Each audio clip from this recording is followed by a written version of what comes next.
We'll drop it back down.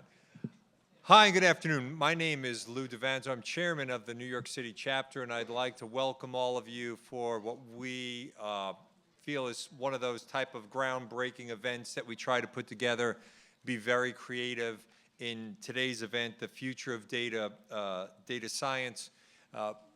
First and foremost, I'd like to thank Peter Miskovich for putting together what is an austere panel. And panelists, I thank you, but publicly I'd like to thank you again for participating today. We are also at the same time simulcasting this via webinar to London and to our Mid-Atlantic chapters. So for those of them that can hear us, I'd like to welcome them as well to today's program. Before we get started on today's program, just a couple of housekeeping notes I'd like to make you aware of upcoming events. We have our Sustainability Power of Place will be held Monday, November 23rd at Steelcase. So if you'd like to attend, and we'd love to see all of you there, please do. And our New Year's party, always a big event. Once again, this year held at the Rainbow Room, January 7th. Reservations are opening today. You must be a member and or a sponsor to attend, but if you haven't attended, it's one of our best attended events, and certainly something that is a great time, a great way to kick off the new year. So with that, I'd like to turn it over to Peter, and today he'll run today's panel, and thank you all for coming. Have a great Thanksgiving. Thanks, Peter. Thank you. Just one other thing. I'd like to thank Sheena. Yeah. And our committee for putting this program, this workshop together today. Thank you, Sheena. Yeah. Sorry, Peter. No problem.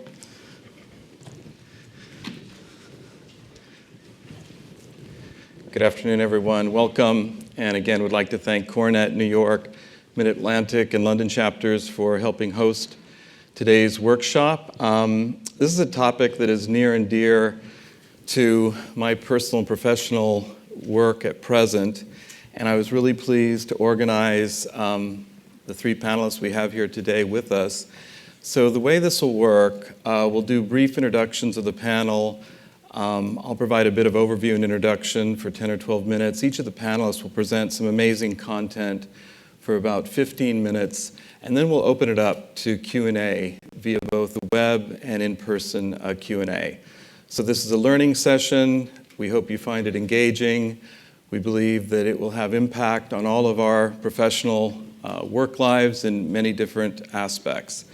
So again, Peter Miskovich with JLL Consulting. I'd like actually to introduce first Sharon Sputz. Sharon from Columbia, please.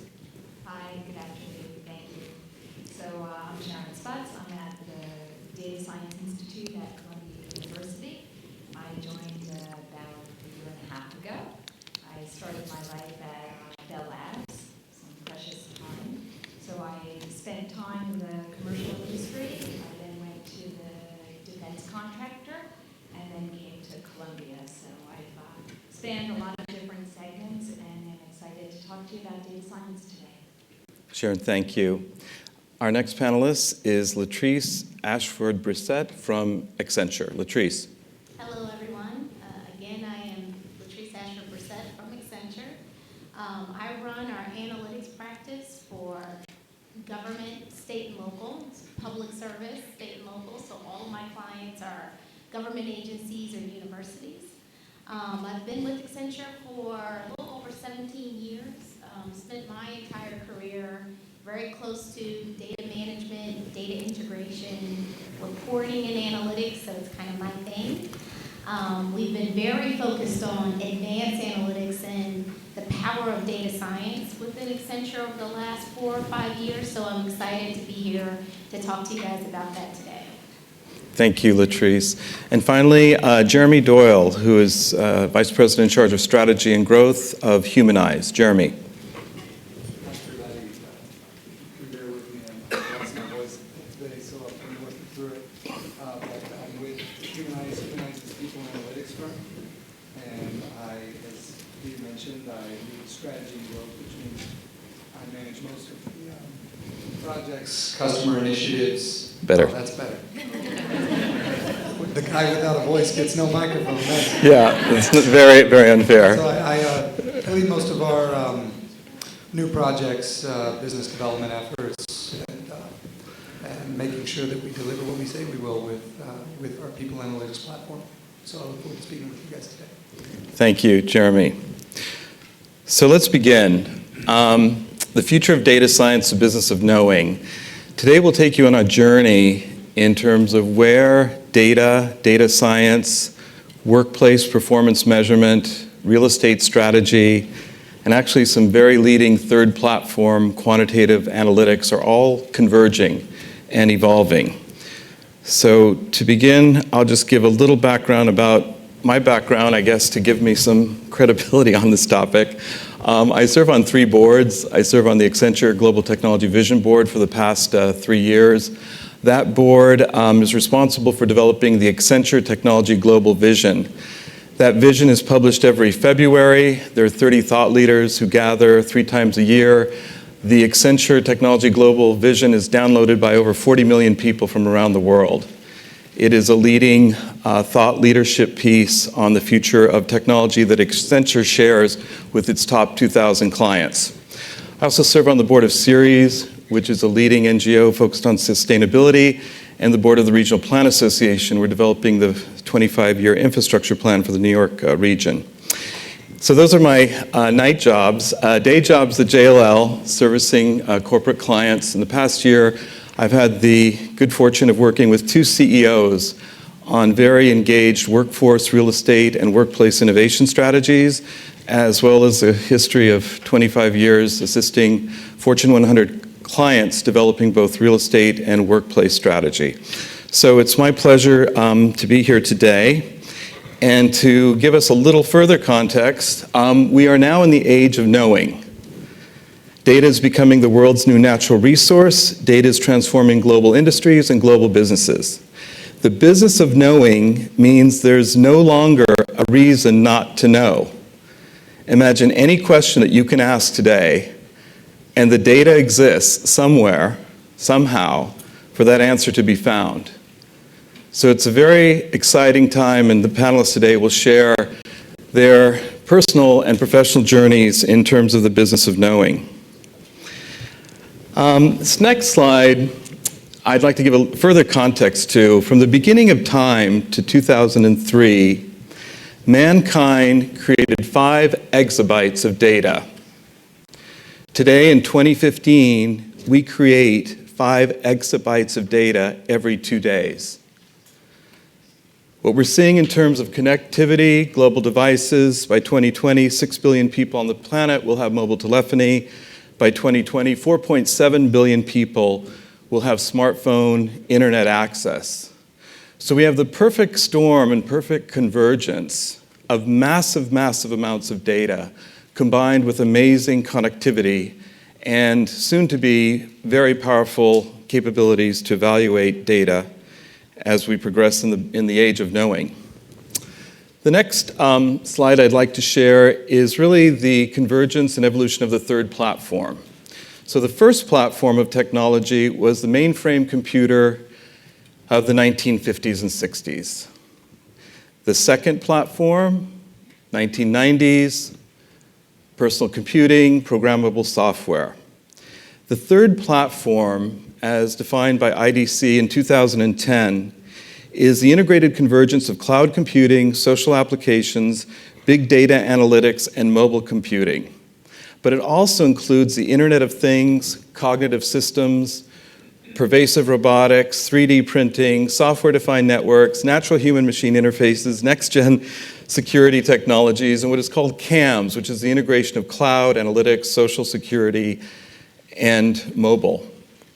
And so what we're seeing with the third platform, which will be with us, by the way, for the next 40 years, is an amazing convergence of powerful technologies, amazing amounts of data, and an ability to really know everything around us in a way that we've never been able to do before. So as a result of the third platform, we are able to enable entirely new ways of doing business. We're creating new ways to engage with customers. We're driving new levels of contextual engagement. We can know things about our environment, about our customers, about our personal lives, about our professional lives, our business strategies. In addition, this third platform technology is creating very powerful new agile enterprise infrastructure, which we'll also share some examples of. And it's allowing for an entirely new innovation platform in terms of application programmable interfaces we'll share with you, in addition to new infrastructure platform innovations as a result of this convergence. So as a result, this is a slide from actually 2012, from the Accenture Technology Vision 2012 that we developed. And I read this slide, for those of you who attended the Georgetown ERS session, but I'll read it again because I think it's very powerful. In 2012, it was very far-reaching, but today it resonates, I think, in every sector. The digital transformation will impact every industry. Every company will become a software company. Whether you're JLL, whether you're a furniture company, a construction company, an insurance company, every company is becoming a software company. Every business will become a digital business. Every worker will become an information worker. Everything will be interconnected. Technology advances will only continue to accelerate. And the 21st century will be defined by adaptation, agility, flexibility, and resilience. Because with all of this technology convergence, we're seeing tremendous disruption, and it will require new levels of flexibility and agility. For the next few slides, I'd like to share with you the Accenture Technology Vision 2015. As I mentioned, this has been downloaded by 40 million executives around the world. The highlights, which actually Latrice will also focus a bit on in her session and content, surrounds the Internet of Me, which is the personalization of the Internet, the outcome economy, the platform revolution, the intelligent enterprise, and the workforce reimagined. And for those of you taking notes, if you give me your business card after this session, the panel has agreed, and we're glad to share with you all of the slide content. And for those of you on the web, please send me or send to Sheena your email address. We're glad to share this content with you as well. The Internet of Me. For those of you that shop on Amazon, for those of you that watch Netflix, for those of you that go to an Apple store and the Apple Store associate knows exactly what you want as you walk into the store. For those of you that go to Starbucks now, and Starbucks will know in advance what you want to order and pay for in advance, this is the Internet of Me, the personalization of the Internet. It's going beyond mobility. It will create whole new levels of consumer demand. As you walk into a retail store, I'll go into Barney's, I go up to a screen. The screen will know I'm there. The screen will begin talking to me and showing me visual imagery as to what's on sale that would be of interest to me. The personalization of the Internet is almost upon us, and it's going to allow for a whole new level of contextual experience and personalization. The outcome economy is the second trend of the 2015 vision. And it's really about outcomes versus products. My favorite analogy here, people don't want to buy a quarter-inch drill, they want a quarter-inch hole. And what that basically says, if we look at Apple as an example, you're buying the iPhone or a Mac or an iPad Pro, but you're getting the experience of the Apple ecosystem as an outcome. So it's products working all together in an outcome manner, and machine-to-machine learning, sensor efficiencies, and ubiquitous bandwidth will only enhance that. The third vision trend is a platform revolution. The acquisition of EMC by Dell 3 weeks ago is an example of how the technology industry and the most successful companies in technology today are platform companies. Amazon is a platform company. Apple is a platform company. Microsoft is a platform company.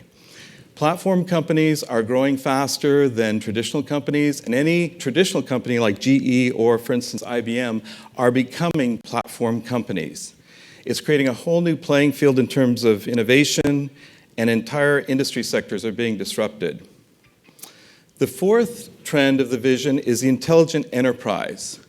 And this is one of my favorites because this will allow us to collaborate with machines. Cognitive computing from IBM.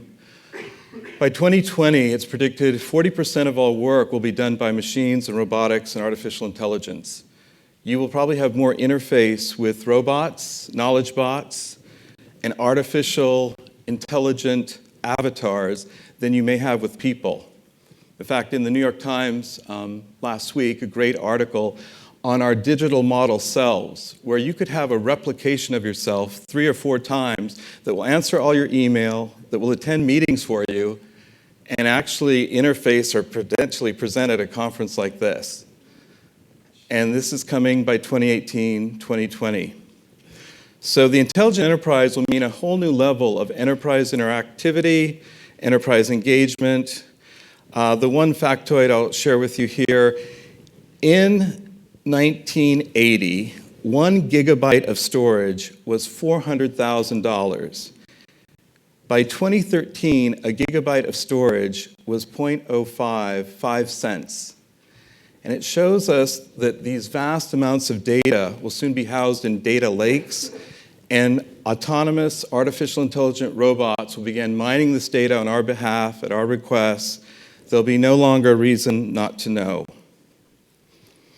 Finally, the 5th technology vision statement is the workforce reimagined. Again, looking at robotics, looking at improved efficiencies. I have a client today that has 30,000 people in their shared service function. By 2020, that function will be down to about 5,000 people, and a majority of that work will be done by robots, artificial intelligence. It'll be outsourced, offshored, organized in a very different manner. So the workforce reimagined means we'll probably have fewer people in companies, but there'll be many more people that'll be highly skilled in those companies, and the talent premium, we believe, will only increase.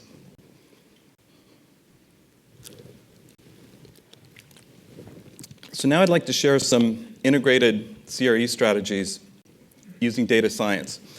This is a construct that we developed with the CEO of a major insurance company this past year, looking at business strategy data, workplace data, workforce data, technology data, real estate data, and financial data, mashing that all together and coming up with strategies for 70,000 people around the world. Using, they have 600 folks now in their data science division, and the ability to crunch data to look at how many people we need in what location, what levels of utilization are being experienced using the Internet of Things, is allowing us for entirely new methodologies for real estate strategy, workforce strategy, and workplace strategy. This is a breakdown, which thankfully the screen is large enough, that shows these various elements, the 6 elements. Part of the strategy was also develop a headquarters strategy in addition to a portfolio strategy globally. So inputs were business data, workforce data, how many people we need where, who's retiring when, what divisions will be, and this was all done in real time. The good old days, for those of us who've been in real estate strategy, something like this would take 6 to 9 months. Our strategies were done sometimes in less than 7 days. And this is a result of the availability of workforce data, real estate data, workplace data, financial data, utilization data, demographic data. The listing here is pretty endless, and actually these 2 slides I could probably spend 20 minutes on alone. But this is an indicator of where the world is going, and clients, especially those clients with strong data science capabilities, will be looking to service providers and to the real estate community to leverage analytics in this new manner. This is another client example where on the left is their current workplace and portfolio today, which is somewhat optimized. The element in red represents a $1.2 billion investment approved by the board for technology enablement to create by 2020 the diagram that you see on your right. The new world for this firm will be one of workplace networks. We'll reduce their real estate costs by 40% per year. In New York, we'll go from 15 sites to 5 sites.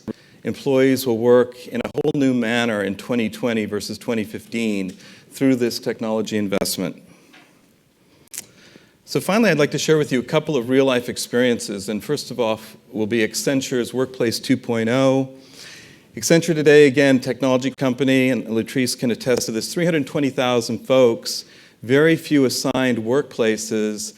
Accenture's CEO, across over 300 offices now, provides the town halls via hologram at Accenture.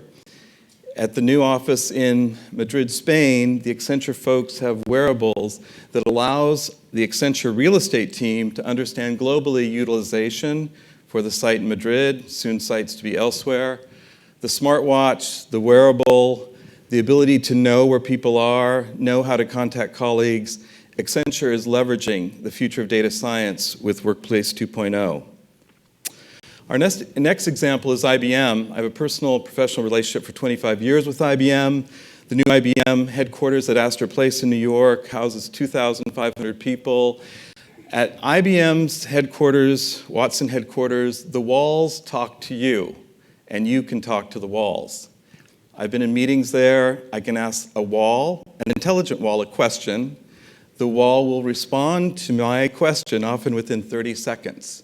And I can ask that wall just about anything, which is also a little scary.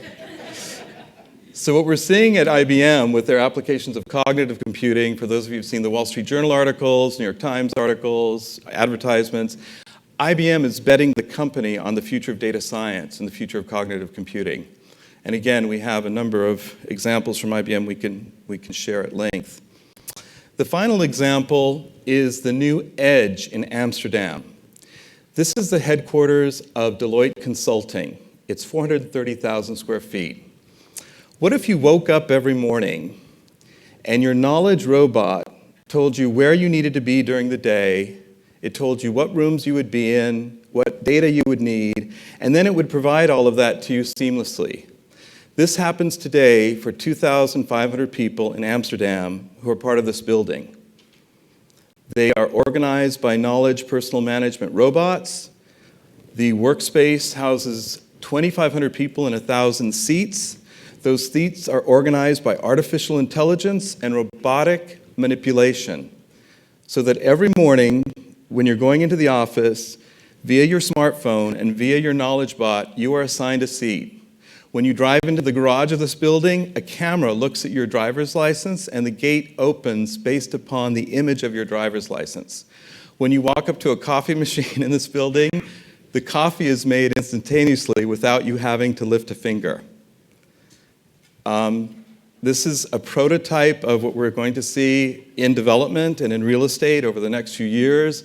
This building has 28,000 sensors. It achieved a 98% BREEAM rating, which is the highest in the European Union. This building produces more energy than it consumes. This building was featured on the cover of Business Week 3 weeks ago as the smartest building in the world. This is the future of the workplace. And today at Hudson Yards, we're going to see some of this next generation workplace technology come into play, but again, advanced technologies enabling the workforce. So finally, I'm going to close with a few closing comments that sort of summarize the introductory content I just shared, and then I'm going to turn it over to Sharon to share with us her good work at Columbia University. The future of data science will allow greater navigation of complexity, disruption, and risk.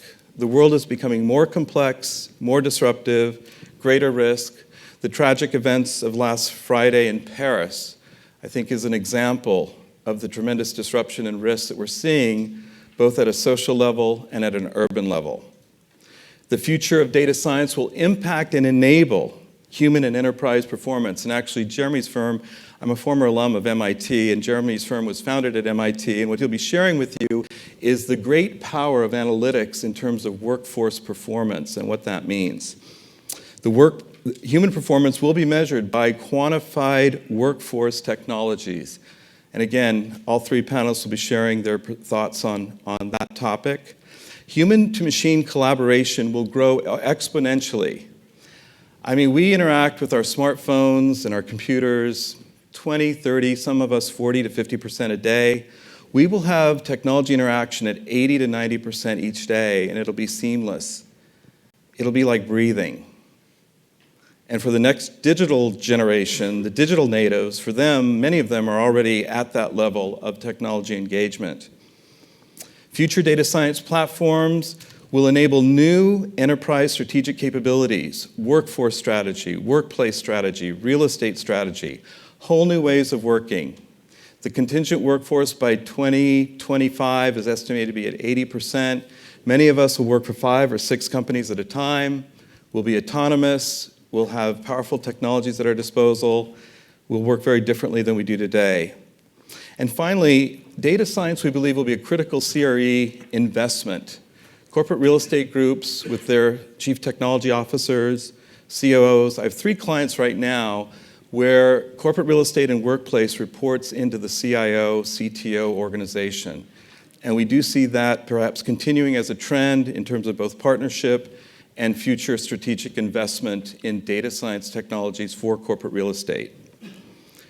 So with that, I'm pleased to turn it over to my dear friend and colleague, Sharon Sputz. Sharon.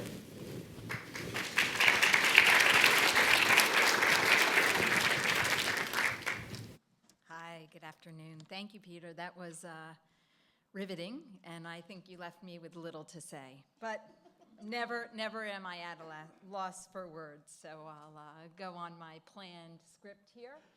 And it's really a delight to be here to talk about my favorite topic of data science and share my thoughts with you. So thank you, Peter, for organizing it. Thank you, CoreNet, and thank you for coming out to this location or the others. So I'm from Columbia University. In 2012, it was realized that we needed to really focus and have education, both education and research, focused in data science. And so we put together the Data Science Institute, which is at the university level. It's important to understand that, and it's an important message, because faculty from across all of the schools affiliate with the Data Science Institute, because data science is organic in each of those different schools, but yet research needs to happen across those schools as well as education. So as you can imagine, data science is pervasive. It's in every facet of industry, and so we're organized in, right now, 6 centers. We have a 7th coming on board, and it's meant to not be static, but to be evolving and changing. So this sort of has the things you'd expect to see: new media, smart cities, health analytics, cybersecurity, financial and business analytics, and then the foundations, the machine learning and statistical tools that you need to drive across those industries. In terms of the Data Science Institute, one of the things that I just wanted to share with you in terms of the changes taking place both in research and in education. So one of the things data science has done is, because there are such large data sets and so much knowledge hidden inside that data, there's fundamental change in how research is done. Research, when you went to school and you learned, you had a thesis, you had an idea, and you tested it against data.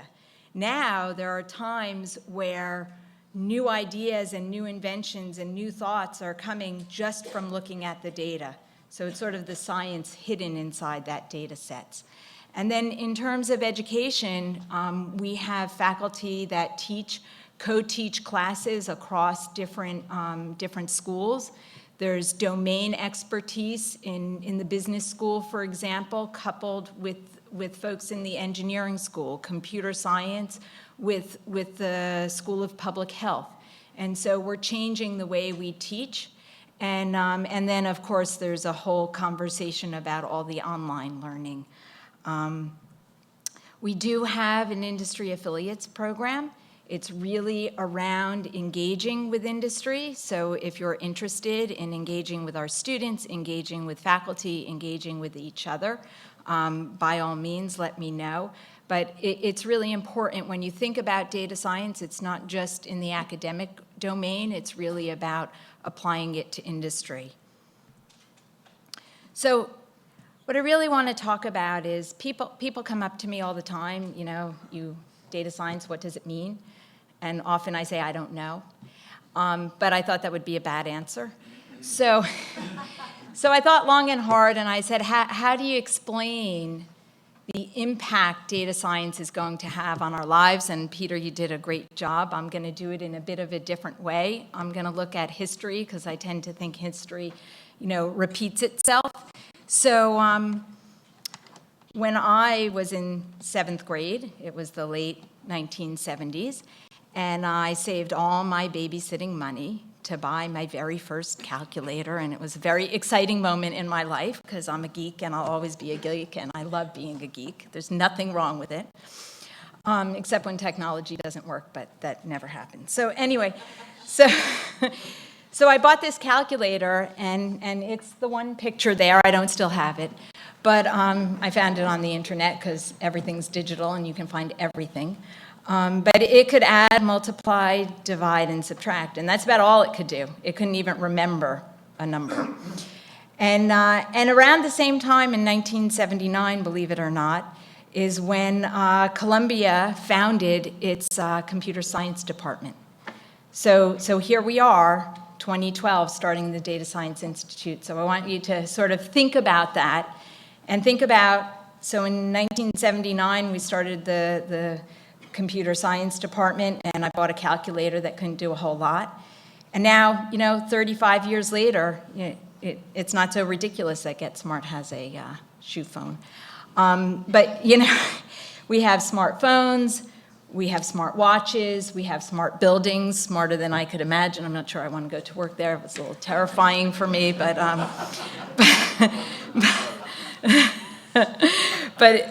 in any case, the magnitude that data science is going to have, and I just want to so now you have kind of history, and you have a sense of what computers did in our lives, right? And where are we on that journey, right? So there's, Moore's Law, which I'm sure everybody knows exactly what Moore's Law is. It's about the number of transistors that you can have in a square inch of an integrated circuit.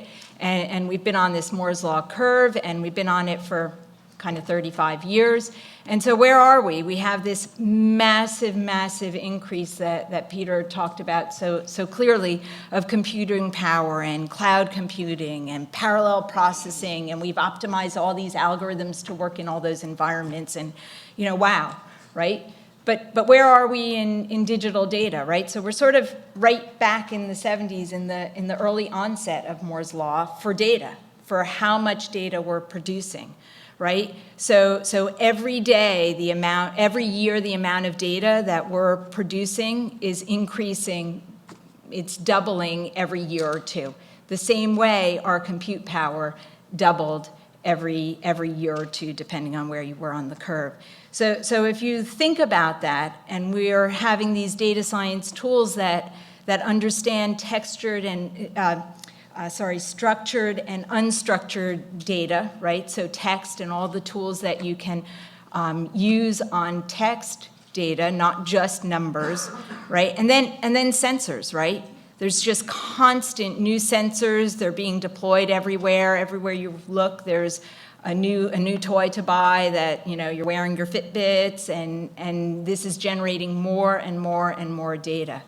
So what does that mean? What's the big paradigm shift? Why is everybody talking about data science?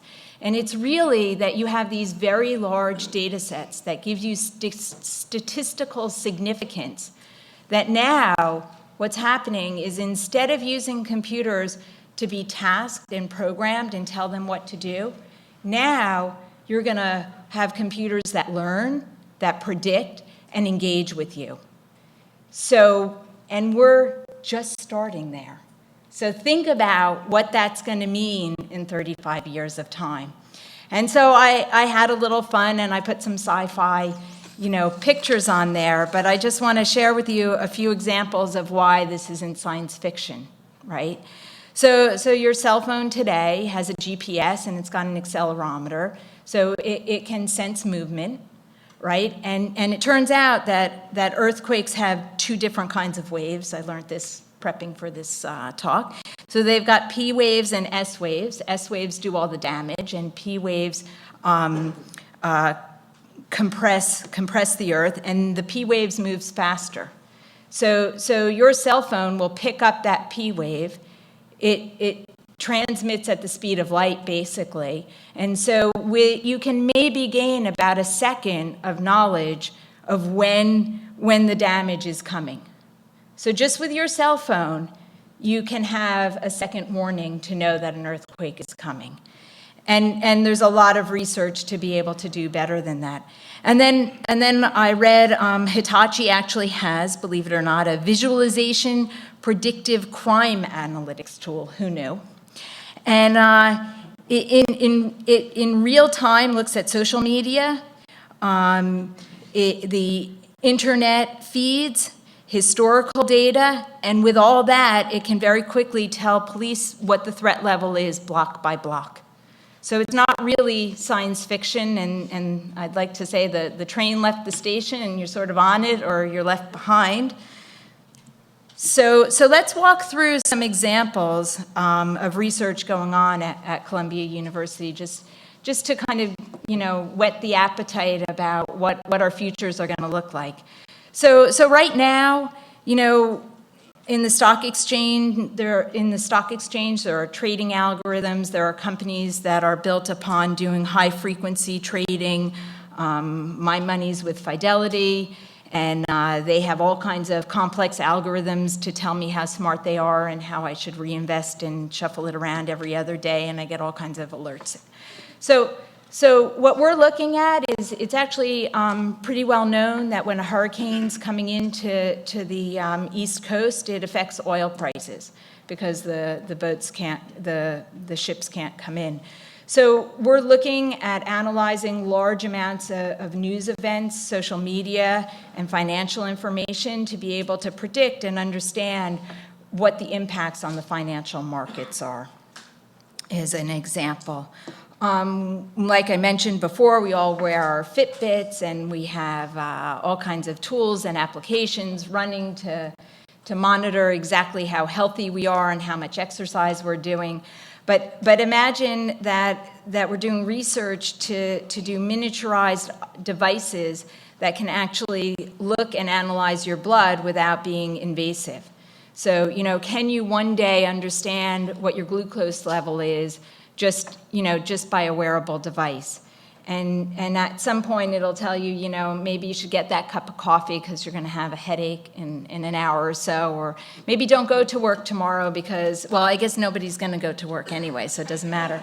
But you're going to come down with the flu, so maybe stay home and don't infect everybody. Engaging with robots.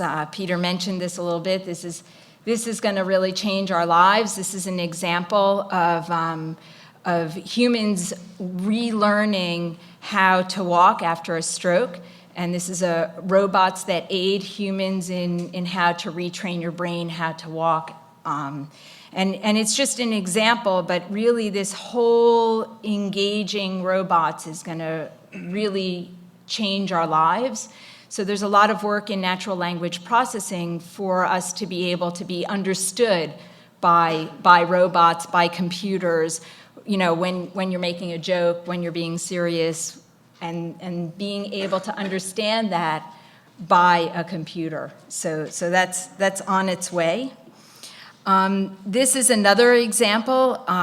So a hot topic is computational social science. It's a big emerging field. This is an example of using natural language processing and machine learning to look at financial regulations, laws, and policies. So all of that information is now digitally available, and you can analyze it with automated tools to see, is it having the impact it was expected to have? Are those regulations working or not?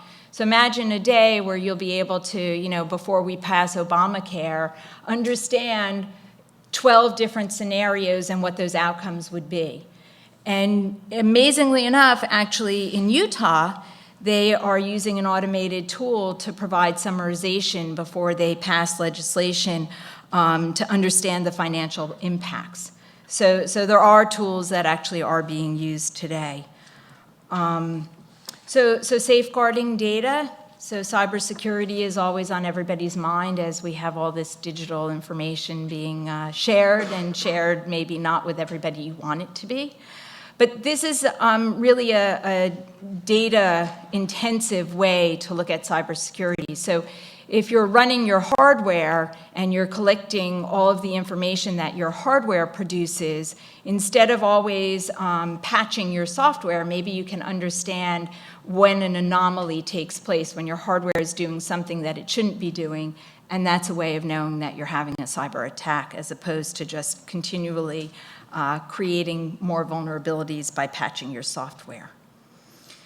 And then this is actually my last slide, and it's really a way to conclude, because as we increase the population in the world, and as we increase the amount of people that live in cities, it's going to be more and more important to make sure we understand how to protect our water, our food, our resources.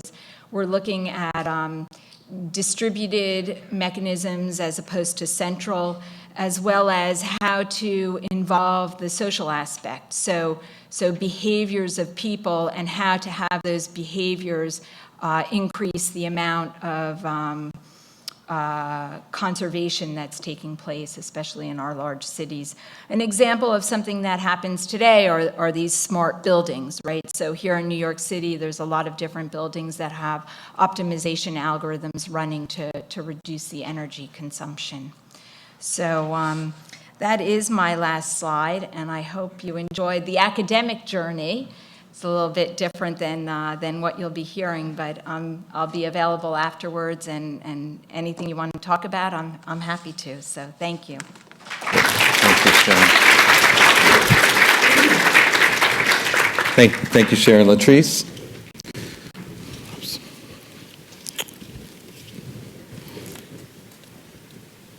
All right.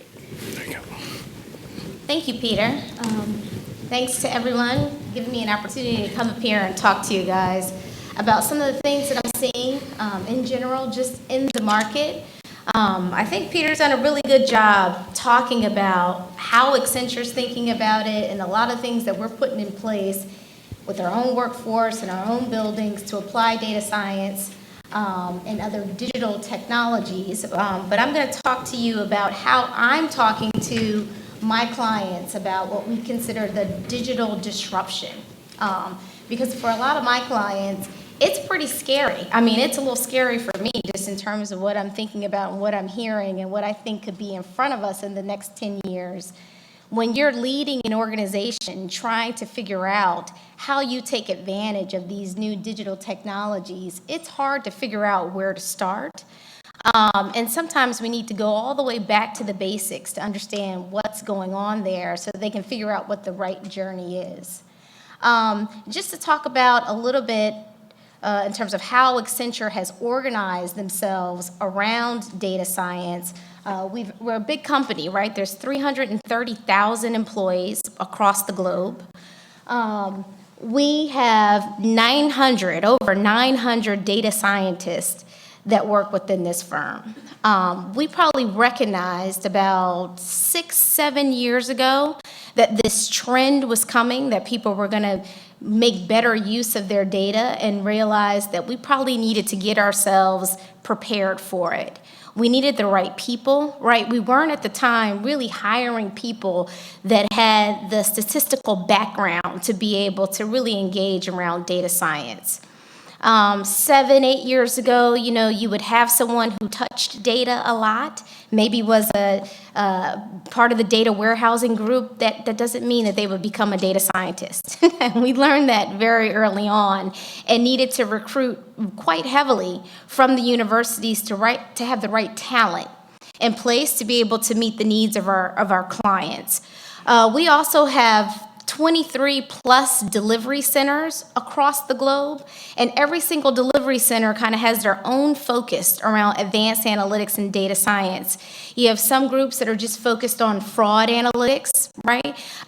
In the government space or public service, the way they tackled advanced analytics and data science was really around looking at compliance and fraud. Because at the end of the day, it's very hard to explain why you're going to make an investment in a new technology area if you don't really know what the result was going to be. kind of looking at fraud and compliance was a place where you could say, well, here's an area where if I can identify the right people or the bad actors, I can probably reduce some cost and I can probably increase revenue, which ultimately is a return to our taxpayer, right? Which is that's a good story to tell and people kind of understand that. So that's kind of where our public service group started. We also have a customer analytics team. We have different delivery centers that are very focused on how do you attract and retain your customers in the private space. That's a place that we know that you can get a lot of gains from data science, that it's not about you putting out new products and new marketing plans without you understanding what the return will be when you do that. So those are just two examples, but kind of why we have so many people all over the place really focused on this and gearing them up to be able to kind of address the needs around data science. I think Peter and both Sharon have done a really good job talking about what is this digital disruption that we're talking about, right? We are talking about people who are shopping differently, who are being entertained differently, being educated, exercising, traveling, the way you pay. It's pervasive, right? Every single thing that you do is being changed by this digital disruption. For a long time, we talked about the digital divide, right? There were people within the communities that didn't have the same income, so couldn't take advantage of some of the things that you can get from this new digital age. Well, regardless of income today, 97% of our homes have some type of mobile device. Right? It doesn't matter if you are a family that might be getting some sort of cash assistance or food assistance, you probably still have some sort of PDA or smartphone in your home. And those folks kind of know what they want and want to be interacted with very differently than they were interacted with in the past. Right? So in the same way that private companies are trying to understand how do I need to interact with my customer because they have more access to information around what they want, how products are rated, how much they cost, the same thing applies for just a citizen, right? How do I want my government to provide me very basic comforts, right? I want to feel safe. There's enough information out there that you should be able to help me to feel safe. I'm in a city that's growing exponentially. How do I know that I'm not in a congested area and it's going to take me 2 hours just to get to work, right? You want to be able to expect your governments to be using the information and the data that's out there to provide better services to you. And I think about it holistically, right? I think about it in terms of not only what I can do to provide a better service to a customer, but I also think about it in terms of how can we provide better comforts and services to a citizen, because we're kind of one and the same in terms of the way that we interact. I think we've been through tons of numbers today, but once again, here's a snapshot within 1 minute, right? 38,000 plus photos are shared, 3 million likes on Facebook, 277,000 Snapchats, 3,500 pins. I mean, there's a lot of activity that's occurring every single second of the day. And what's nice about it, right? It's cool. It's nice to be able to do all of these things, but there's data that sits behind all of this, right? Everything that sits behind this tells me a behavior. It gives me information about a customer or about a person that can help me better serve you. We can continue to just expand the footprint and keep the information out there, but it behooves our organizations to find a better way to take that information and figure out what they're going to do with it and really make it an asset. When we think about the digital customer, because this is what we're really trying to uncover, right? What is it that's different about you than how I was interacting with you in the past, right? Today, you're highly informed. You're very sensitive to price because it only takes you 2 clicks to figure out where you can get that same product somewhere else for a lot cheaper. You trust the crowd, right? We used to live in a world where you would go into a store and you'd have to ask the salesperson, well, is this really the best product? How many people are coming in here buying it? How many people are returning it? That we kind of don't live there anymore. You go to Amazon, you do a search, and you figure out how they're rated, right? And even before you walk into the store, you got your short list of those products that you think that you're interested in. Self-promoting, right? We've given mechanisms for people to talk about what it is they can do and what their products are. And everybody should be doing it. Everybody has a Facebook page and expect a lot of likes on them, right? Instant gratification. Everybody, right? You can't even if you have a slow connection and you can't get through your Facebook page, you're irritated. Because the expectation is when I go out there, I can get my information. And in general, I think people are security unaware. You know, you get the big scares and you hear the press releases about Target, you know, releasing a lot of information, but people are still posting videos, photos, information, links. There's lots of stuff that's out there, and they're putting it out there, but not really thinking about what the security implications may be around it. All right, so with all of that, again, because I'm always looking at the line between who the customer is, because we're all customers, and you as a citizen, what does that mean, right? 70% of us think that it's important to have services given to us through multiple digital channels, right? How many of you are kind of sitting around waiting for some coupon to appear in your mailbox, right? Bed Bath Beyond was wonderful when they used to send those things, and I think, but I don't have time to wait for me to gather all them when I know I can just do a search and figure out what the coupon is for today. And then type it back into the product page and have that be applied immediately, right? There's a different set of channels that we're expecting our information to come to us. 71% want to be involved in the design. Right now it's specifically around government services, but that's across the board. You know, we've created a digital practice. Within our digital practice, there's data science. That's one arm of it that I'm aligned to. But we also have interactive and mobility. For interactive, it's all around what does the user interface what does it need to look like when you come to my business? And most customers want to be able to tell you how that needs to look. Because if it feels old and dated and I have to do a whole lot of clicks to get to information or into a product, they're probably not going to be interested in it. And guess what? You open yourself up to your competitors if they have a snazzier, cooler website that a client can get information from. 55% prefer to access to government from their smartphone. I already talked about this, right? Every single person has a smartphone. It's not just one person. And then 90% believe that government should match or exceed commercial service levels. This goes back to my point again. The divide between what we're expecting from the commercial space versus the government space is not, it's getting limited, right? We're expecting the same. You expect the same comforts from your government agencies as you do from some of these businesses. I think I covered all these points, so I'm not going to drain this one.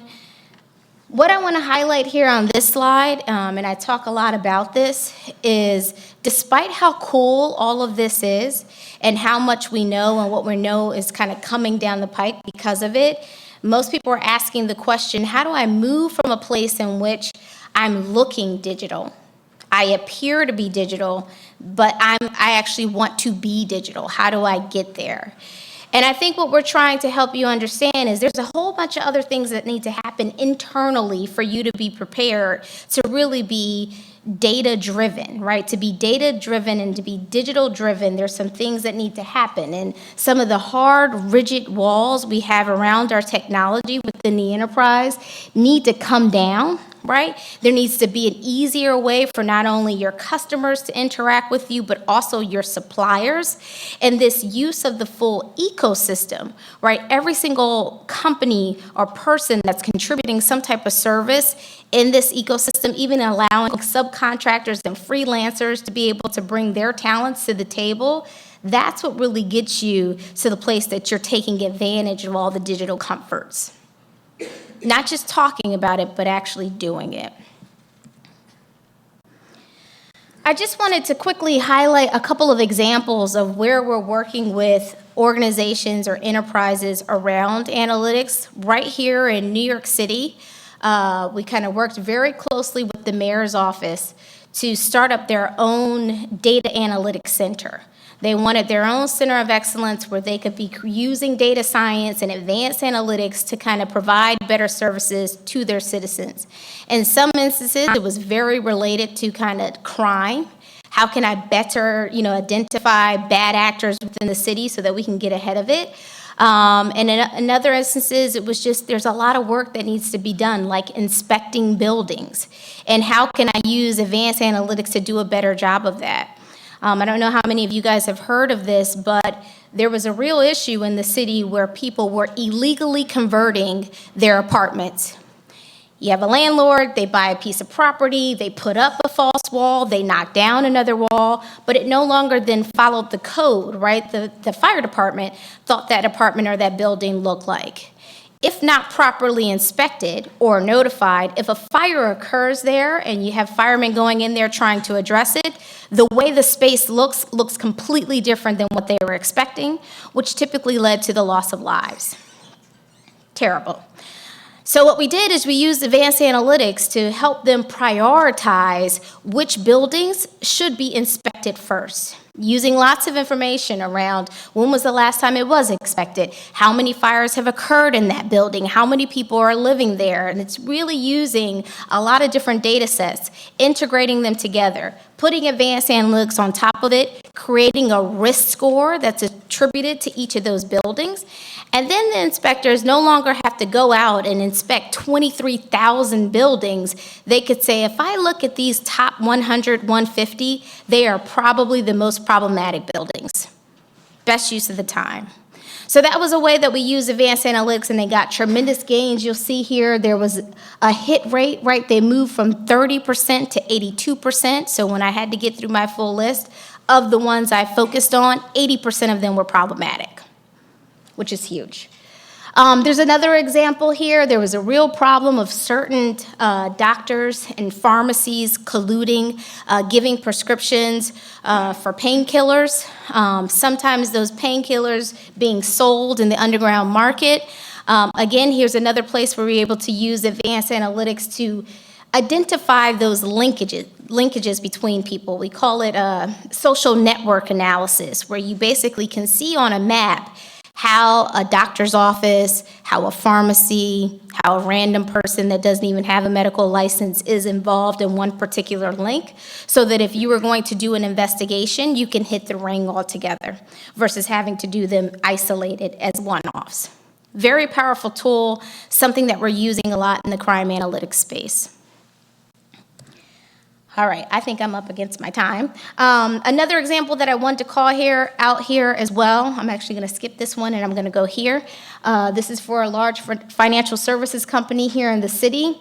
A lot of times you talk about the use of advanced analytics to understand a customer, but that's very specific to that one time. How did you buy? I had a campaign around a new product. How did they feel about it?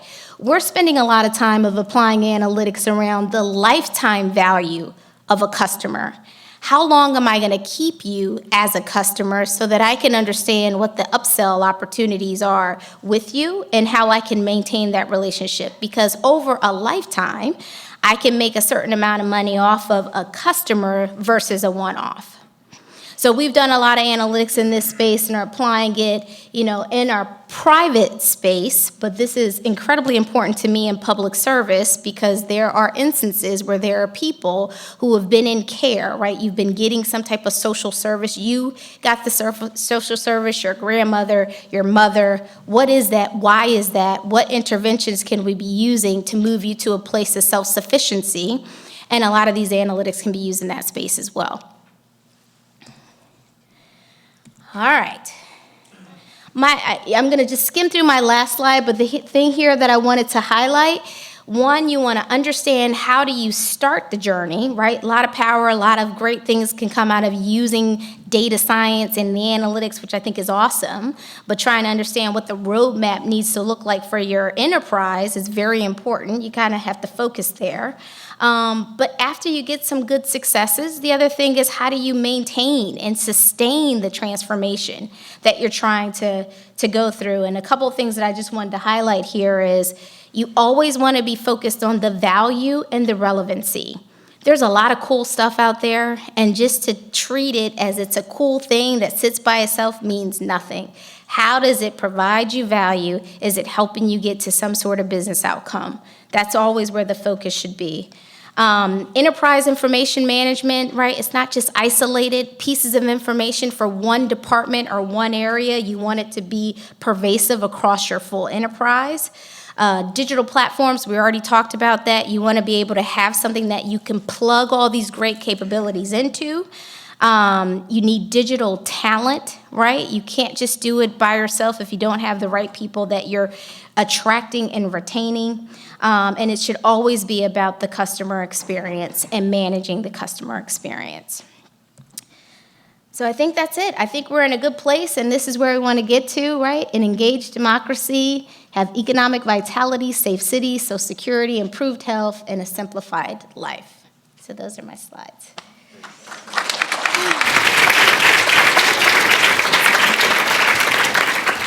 Patrice, thank you very much. Jeremy.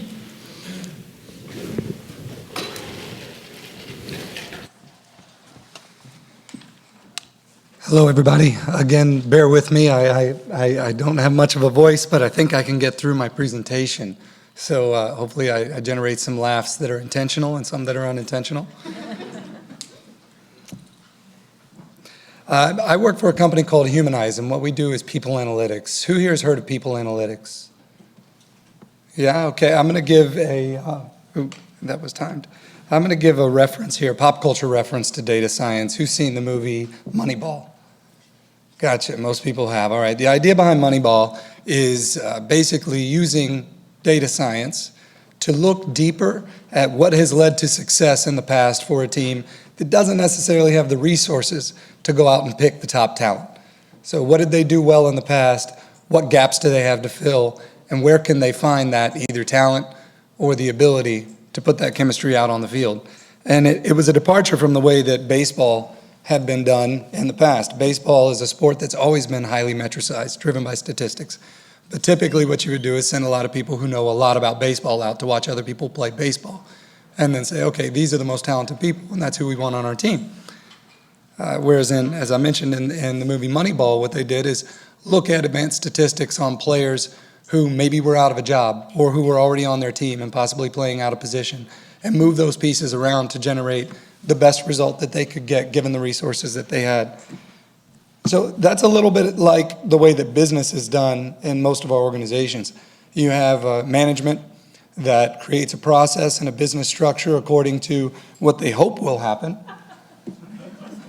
whereas we actually live in a contextual world and work is done face-to-face. We don't necessarily follow process and structure and plans exactly as they are laid out for us. We get the information we need from the people that we know, and we use the tools that we have based on how we've learned how to use them. So what we're working on at Humanize is helping businesses use the data that exists in that contextual world. Who talks to who, when and where, and using what methodology. Are they talking to each other face-to-face? Are they using email? Are they using IM? Are they using telephone? To better understand, sorry, this is moving on me without me moving it. It's time. That's okay. To better understand the linkages between the investments that you make in the workplace and the IT tools that you give to your people, as well as the salary, wage, benefit cost, and how that all funnels up to the top line of the company. And not just on an accounting ledger, but actually how these data pieces fit together. And so some of the data that we're using for this are obviously HR data, and then as I mentioned, we're using what we call a sociometric badge platform. It's an augmented employee ID badge. Go back. I'm just going to pause this for a second. It's an augmented employee ID badge that has sensors in it, similar to what you find in a smartphone. That's Bluetooth, infrared, accelerometer, and microphone. And what the badge can tell us in a smart building is where people are and also who else they're around based on the other badges that other people are wearing. We know when these people are talking. We don't record anything that they say, but we know that they're talking to each other. And so it's important to know what are the organizational gaps that exist between, say, product management and real estate, or between finance and sales. And how often is it that a top quarter for a business, for instance, comes when you have somebody who moved roles between one part of the organization and another and bridges a new gap within that organization and now has introduced people or is fast-tracking knowledge sharing between those departments. So those are the sorts of things that we're looking for, again, from a data science perspective, to see how performance is related to people and place and tools. And I think we all talk a lot about how data science is impacting our notions of privacy. Some of what's happening in the world around us is happening whether we're opted in or not. From our perspective, everything has to be opt-in. We don't hand these out to anybody who doesn't choose to participate. Our opt-in rates are around 90%. We don't record anything that anybody says, but we do know whether they're talking or not. So we don't record raw audio. We look at digital communication platforms, but we don't actually look at any content, simply the to from. It's like an old phone record, basically. You know, when a phone call was placed into who, but you don't necessarily know what they talked about. But this is our way of helping everybody to know what data we're collecting, what we're using it for, and what their rights are around it when we work with clients and when we work with their employees. But how does it work? So as we've been talking about this, as we go throughout our day, we leave a trail of data. Some of that data is digital data that we leave through our phones, and there you go. Some of that data is digital, maybe the emails we send, the IMs we send, the phone calls we make, the websites we visit, or the tools that we use. But a tremendous amount of that data is not. It's analog, it's contextual. Again, it's where do you go, it's who do you talk to, who do you have relationships with. You may sit there and talk to somebody about last night's football game, but odds are you're not discussing football with somebody who you don't know when you need something, you can ask them for help, and you know what they can help you with. And so we want to understand those kinds of relationships and how they impact performance in business. And some of our key metrics that we tend to look at are things like cohesion, which is how often the people that you talk to each other, or how tightly knit is a group. That's okay. But I thought I'd have more problem with my voice than the automation of the slides. But thank you guys for bearing with me. But anyways, what we know from prior research is that cohesive teams, teams where everybody talks to each other on a regular basis, generate the fastest output and typically the fewest errors. So we're applying these kind of metrics. We also know, for instance, that teams that have high exploration, which is how often you talk to people in other departments or distant parts of the organization, have a better ability to bring in new knowledge and adapt to change, or even create innovation within the organization. So we quantify these things, benchmark them against the organization itself, rather than saying, you know, for instance, what does Bank A do that Bank Y needs to adopt? We say, what is it that Bank A has been doing that makes people really want to work there? Or what is it that Bank A did, or a certain team within Bank A did, that led to a huge success for them? And is that something that can be duplicable? And it's not anecdotal. We're talking about like who's actually talking to who. What are the cultural dynamics of these teams that are highly successful within the organization, rather than going out and hiring new people to try to import some of that. You just spread what you already have. And some of these things, as I mentioned, are ideas like, does past success relate to informal relationships? Do you have informal leadership that you're unaware of? Is there maybe generational expertise that could be lost if not properly transferred? So we're looking for things like this with our data. Some of the things that we found are, for instance, people, and I'm going to pause this. Okay, yeah, good enough. This was a, yeah, it's okay. There you go. So in a case like this, you see the people on the right are not formal leaders. These are not people that have been, promoted to manager, director within the organization, but based on centrality, which is how often they're the ones that people who don't know each other all talk to them. So they're like the center of the highway between everybody else. They're the ones who know who you can ask. If you come to them, they may know the answer to your question, but if they don't know the answer, they know who knows the answer. Up to 6 times more influential based on that than directors within the organization. That's really important because that means that they're undervalued. If they leave the organization, things can grind to a halt. We're trying to find ways to isolate these bits of information and then create the awareness to change the process, to change the structure, to change the roles. They're not filling the role that you think they're filling. So you need to generate roles that address this. And this is a use of the sort of data science that we're doing. And we want to know, for instance, who's new in the organization that's moving along that continuum towards being that influential. We also want to know if you can increase integration to drive more productivity through things like spatial change or new tools. And we've seen where you absolutely can. This example here, there you go. This example here is the exact same work group who moved from having about 90% of them have private offices to an open work plan, which is something I think a lot of you guys have seen or heard of. And I'll refer back to this example in a couple moments, but they increased their cohesion by 200%, which according to the research that we've done could relate to about a 20% uptick in engagement and productivity. It's huge. But people don't just change space and then go back to doing what they did before, except more talking to people. Oh, hold on. I've got it down now, I think. There's an absolute change in culture when you change space. They go into a new space, they do different things. In this case, you see people spend about 3.1 hours less in long meetings, or about 4 hours less in long meetings, and about 3 hours more on email, because they're making so many new connections and are exposed to so much more information. They also move around more. So while the increase in productivity is a net positive gain for the organization, you have a real chance of burnout with the amount of information exposure and the uptick in email that we saw within these groups of people.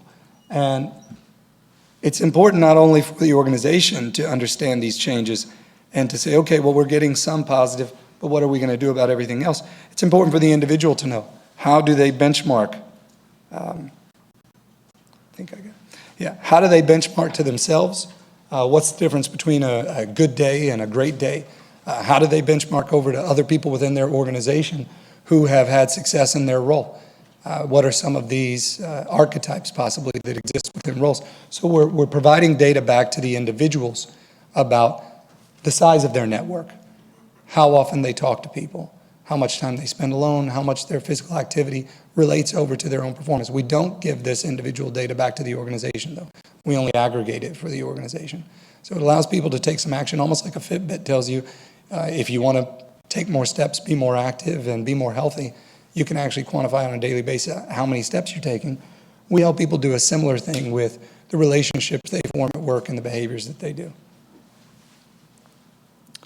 And I have a couple of case examples here. I'm actually going to go to these. Hopefully I paused it. Yes. Okay. So on the top left, we worked with an online company, a web commerce company that had massive teams of front-end developers working on code, website, user interface for their site.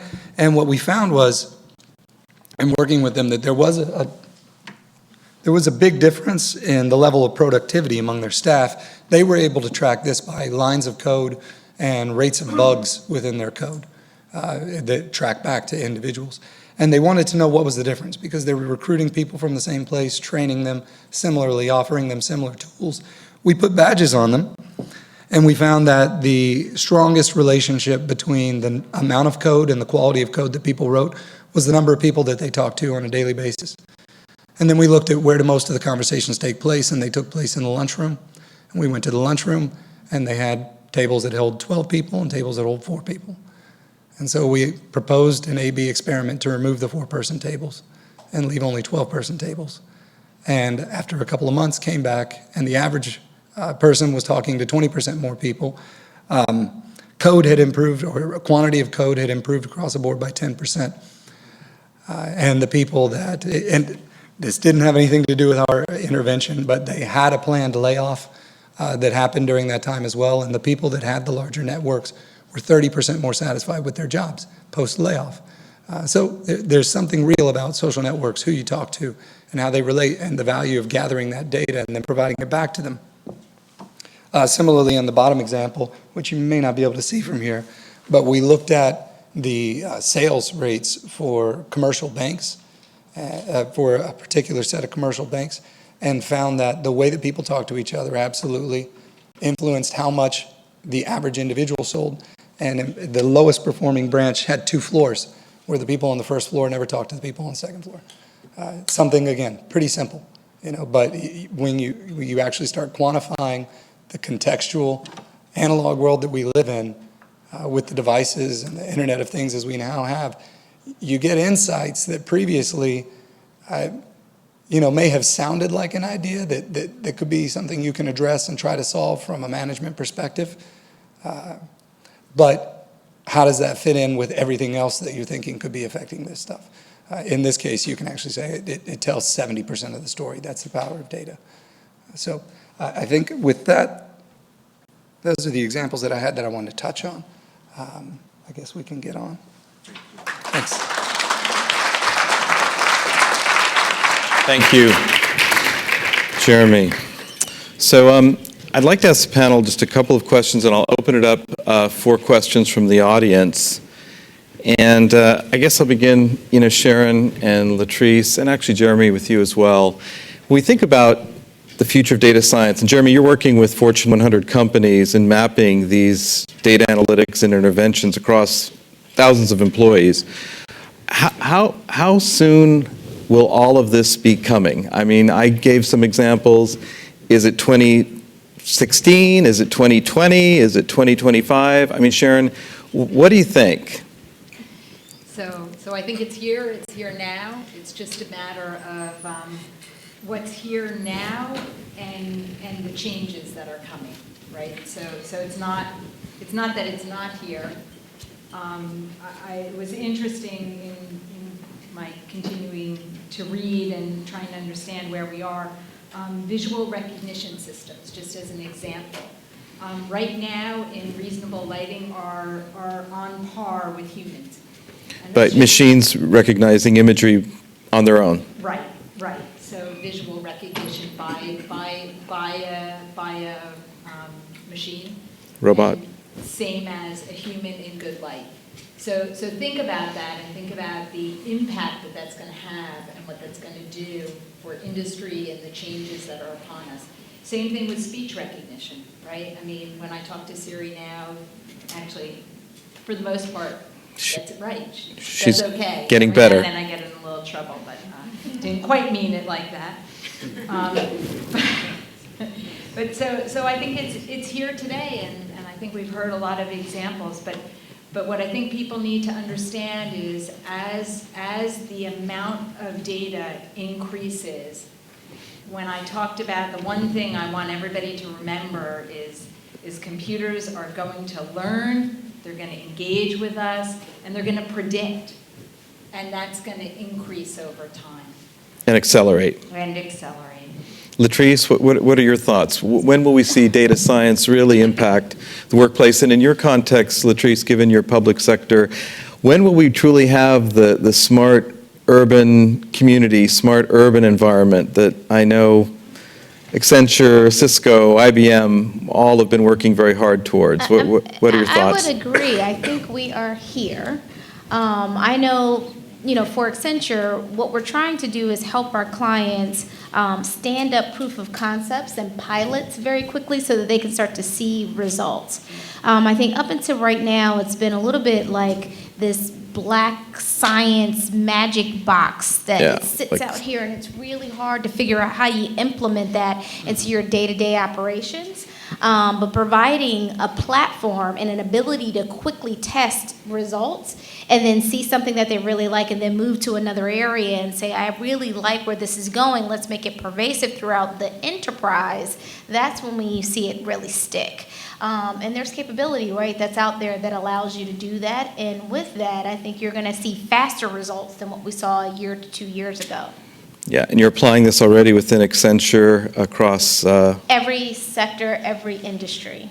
I mean, for us to be able to do what we're doing in public service, which they were kind of the last group to kind of join the wave. And for them to be excited and actually starting to engage says a lot about how far along we actually are. Yeah, which could transform government, reduce costs, improve quality, all those great things. That's exactly right. Jeremy, you're working with a number of Fortune 50 companies.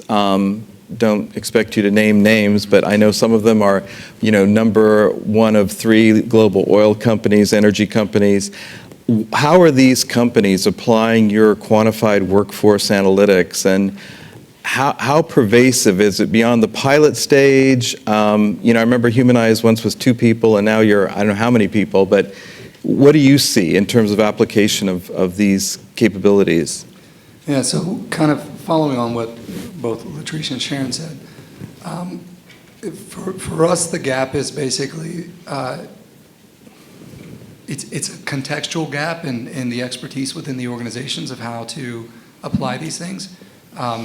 We have a great platform for offering the ability to A/B test. When people come to us with well-defined and good problems to solve, we're able to solve them quickly and much cheaper than the way that they've done them in the past, much faster and with greater certainty. So everybody wants to be data-driven in their decisions. But there is a gap, I think, in the understanding of data science and where to apply it, and then therefore how to either trust or use these tools instead of some of the methodologies in the past that are more costly and do take more time.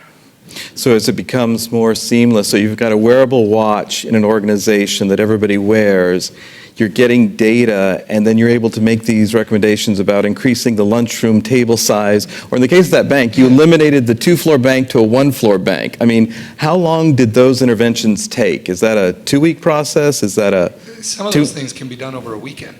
Wow. And then you have to see how the results take hold. But I think when I referenced like the contextual expertise, it's the idea that you can look at the same data set 2 or 3 different ways and get 2 or 3 different answers. If you don't have that maybe industrial or contextual expertise that a lot of our clients do have. in algorithms, in computational analysis? Somewhat, yeah. But I mean, I guess it's saying, well, it's as simple as saying in some cases, should I look at this information from a weekly perspective or a daily perspective? Right. Which one of those is going to tell me more? And like us, as the practitioners who are bringing this into the space, we haven't spent 30 years in their space. We don't know what makes most sense. Right. But they also don't understand data science. So it's bringing the two together. There's an educational component. I think that's happening in all industries, whether it's with our clients or Latrice with your all's clients, educating government. And I've seen in the last 3 years the quality of questions and the trust of data increase dramatically. So to me, the biggest gap is not technology or the ability to deliver. It's going to be the savvy of the world at large. Well, similar to Accenture, I have 2 clients, one of which had 0 data scientists in 2012. That firm today has 1,200 data scientists in a 60,000 person organization. Exactly. So I think the growth of enterprise data science capacity is going to help all of your respective worlds and disciplines. I think I'd like to open it up to questions now. We have other questions, but I think part of the workshop offering is questions from the audience. Any questions, please? Greg, could you please state your name and affiliation for those who don't know you? My name is Greg Weiser, and I have a question for any panelist. Oh, hello. Hello. Hi. Very good. You're live. Thank you for coming. I have a question for any one of the panelists, and it involves costs. And obviously, it's easy to show these corporations or institutions that the data manipulation or or how it is that you can provide value will benefit any enterprise.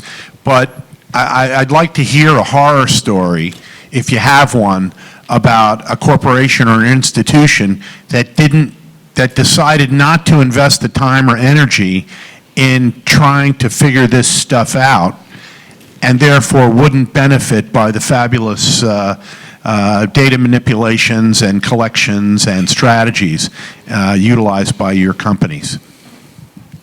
Let's take that lessons learned. Maybe. I have tons.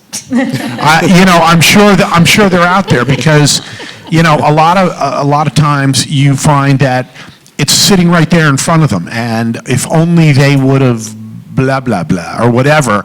And so there's got to be some horrible examples of those that walked away from this opportunity, even though it was clear that it would have benefited them.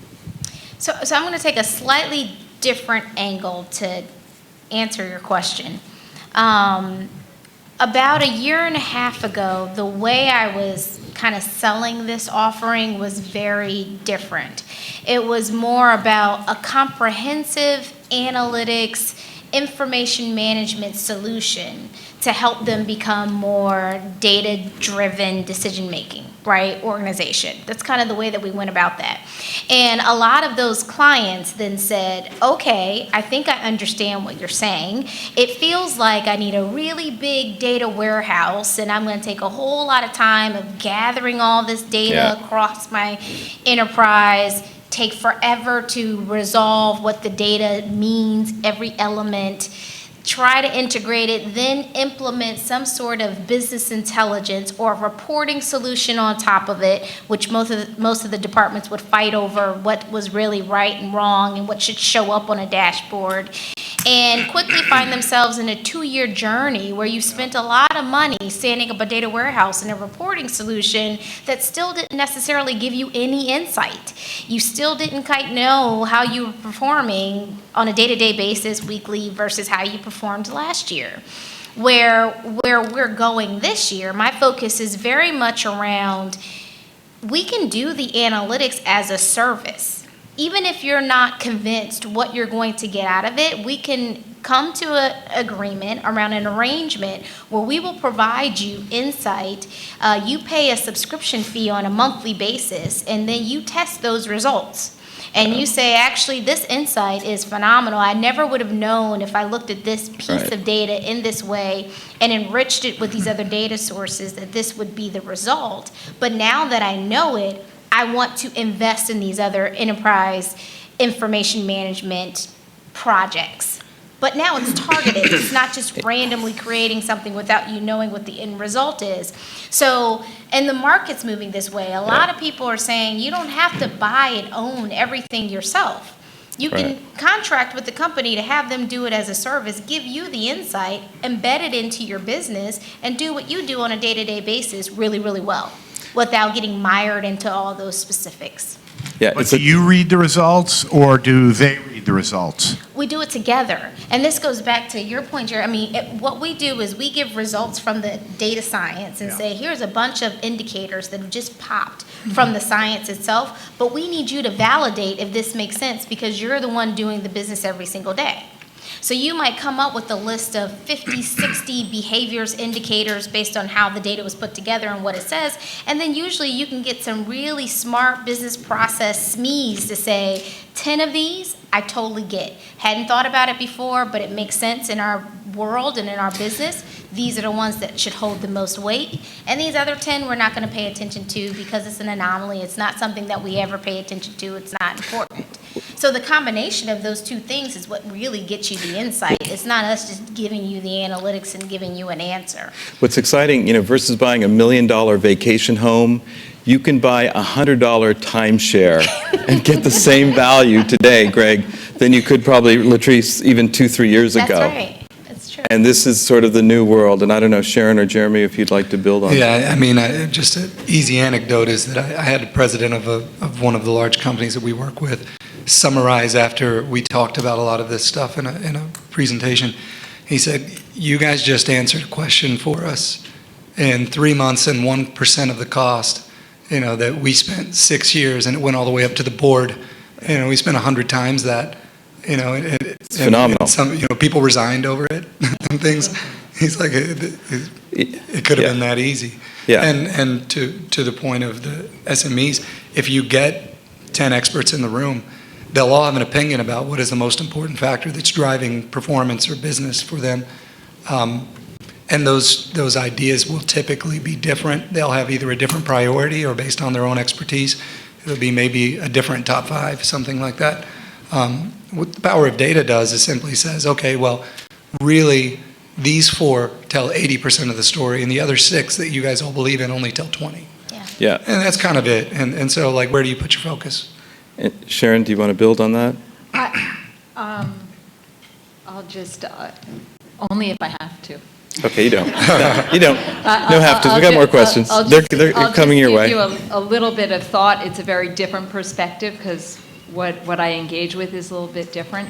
But if you look at Sandy, Hurricane Sandy, Superstorm Sandy. Superstorm Sandy, and the data existed, the understanding of what a 100-year flood looked like and what the impacts would be and where the power outages would be. And you can ask, could we have done things to prevent that, and did we or didn't? So there's a lot of power in Right. data and understanding.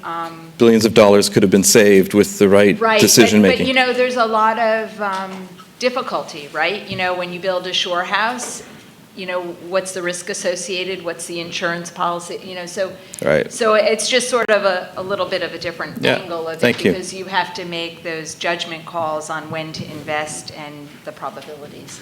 Lou, please go ahead. Yeah, thanks. Just question is, I guess, Jeremy, you probably have better insight to this, but the opt-in aspect of it, are companies requiring their employees to be part of the study so that you get really good, valid data, or will they give them the freedom to opt in or not? And I assume there maybe is a more opting in on the millennial crew than there is some of the older people with privacy concerns. What's been your experience thus far?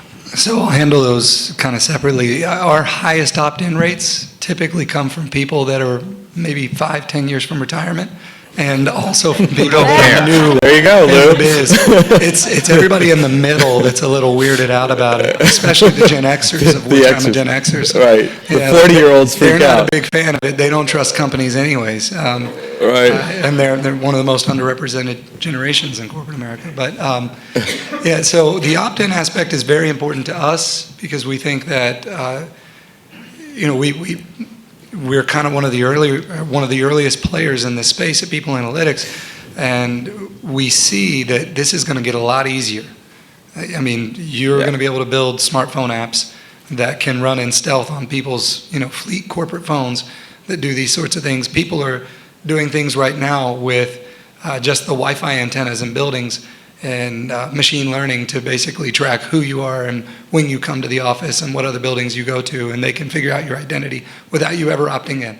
And so things like that are getting easier and easier and easier, and done with either out the right perspective or without users being aware of it, or even just for the wrong purposes, is a real challenge. And again, my organization being the front of it, we won't work with anybody unless we do opt-in, and while that may create like a little bit of a disadvantage for us, we think it's important because we're getting the chance to educate the users as well as the organizations that there has to be some checks and balances in this process and some ethics in place, or else it's all going to go But some of bad it, quickly. Jeremy, I know you work a bit, like in terms of designing a campus, and I know you've worked with some large tech companies, your data set from the old campus will help inform the design of the new campus, correct? Right. And that really, I mean, if you think about it, that's a rather benign, intervention, but a very productive one in terms of the result.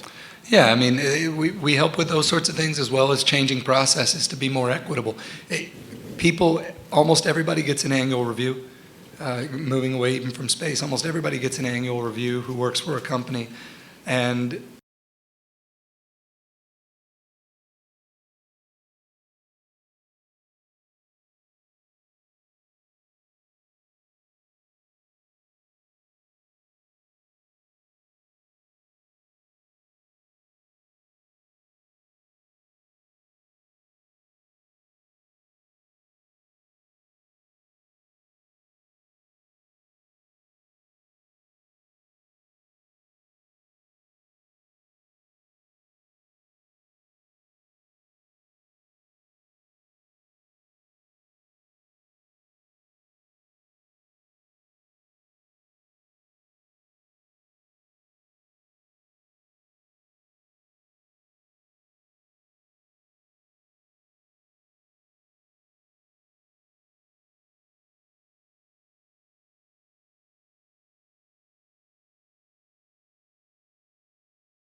and those forklifts are robotically controlled today.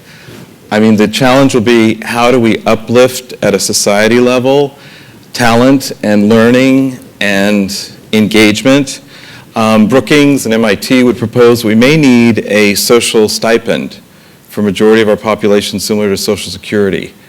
If we're creating enough wealth, perhaps there's a minimum livelihood platform that we need to create as a safety net, in addition to health insurance and other things. I mean, we can go on. I'm happy to share with you, as advisor to Brookings, very concerned about this. 40% of the workforce could be replaced by machines and next generation robotics.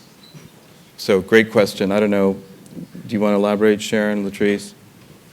The only thing I would, so for my clients, where we've been trying to focus is in earlier childhood development. So trying to recognize what skill gaps may exist before you get to the working adult age so that you're better prepared for higher skill jobs. I mean, that's kind of the way that we're trying to approach it. There are certain interventions that you could be doing for children that are in care in terms of education so that they're better prepared. And then for college students, right, there's a lot of work being done around how do we better prepare students with the right degrees so that they can get the jobs that they need to be. STEM and otherwise. That's exactly right. Yeah. Okay, Jeff Rockhill. Hello, No. Barry Alton. Oh, good. I Sorry, have Jeff. one question about, just to, Good, actually, Bill. you've addressed some of it already, but vulnerability in general. I can see this affecting us from a resiliency standpoint. We'd be extremely dependent on all this data at all times. And then, of course, I recognize that you brought up that Sandy could have been prevented more effectively if we had more data, so I can see the benefit to that. But then Stephen Hawking, if anybody who's familiar with him this year, came up with this fearful message about where robotics will challenge humans, and it could be, in some ways, our downfall. I wonder if you have any comments about those topics of vulnerability in general. Sharon, does Columbia have a point of view on this? So I'm not sure what exactly your question is. If in your world of Yes. research, Right. if there is a component that addresses vulnerability in a parallel path that will help the human race adapt to these exponential changes. So That could I- be like a topic in itself, but I just thought if you could Yeah. throw any light on that. So I'll just first, in combination with this and maybe the last question, I'll just say that the Data Science Institute exists for the purpose of increasing the amount of educated people in data science to address the job market and increase the talent in that area. In terms of vulnerabilities, I mean, I guess I have a fundamental view, and I don't think this is necessarily a Columbia view, but I think that technology is here, it's not going away. These things are going to happen whether we want them to or not. And so either we figure out a way to move the world forward. And so my last slide talking about how to look at water and food and resources for our planet is something that we have actually a lot of research in. And I look at that as a vulnerability in a sense, right? So the number of people living in cities, I think it's equal right now, and it's expected to really grow, Yeah. right? So I think we're how many billion in New York City? Expected 8 billion now. 8 million. 8 million. Sorry, got the B in the end. Sorry, 8 million today, and 9 million by 2040. I think is the projection. And so, how do you have smart, intelligent cities that give us a good life and a beneficial life, right? So that's research that we really do focus on. We focus on a lot of resilience, and I think it's a really, really important aspect as our globe grows. I mean, I'll just add, you know, when Gutenberg invented the printing press, it was called satanic, and the monks asked that all printing presses be burned. And clearly, the printing press did not prove to be so satanic, or we wouldn't all be sitting here today. However, that being said, technology is like fire. It can heat your home or burn your house down. and Accenture actually, and MIT, and IBM. There's a whole consortium looking at data ethics and the future of data science from an ethical perspective. If we let it control us and wreck our lives, then we are to blame. So from a social perspective and from an employment perspective, from an ethical perspective, there's a moral, social responsibility that we all own to make this work. And, So that- and I think just being aware of some of those kinds of possibilities is a good thing, because the Industrial Revolution as well as the Revolutionary War both share the term revolution. So revolution means that things are changing rapidly, and there's displacement, and there's challenge, and there's adaptation that has to take place, and it can be either greatly beneficial, or it can be greatly harmful, and it can be both at the same time. And we're absolutely, right at the uptick. I mean, we've been in the technology and information revolution, but we're at a very rapid uptick point of it over the next 5 to 10 years for revolution to take place. That's one reason we're hosting this today at CoreNet, and thank you again to CoreNet. I think all of us need to be more educated, American Express, all the companies represented here, on this trend, because I think, Barry, it'll impact and is impacting all of us professionally and socially. We have time for, I think, 2 more questions. Sheena, we're good for another 2 questions? And Naomi, next to you. Yes, sir, go ahead.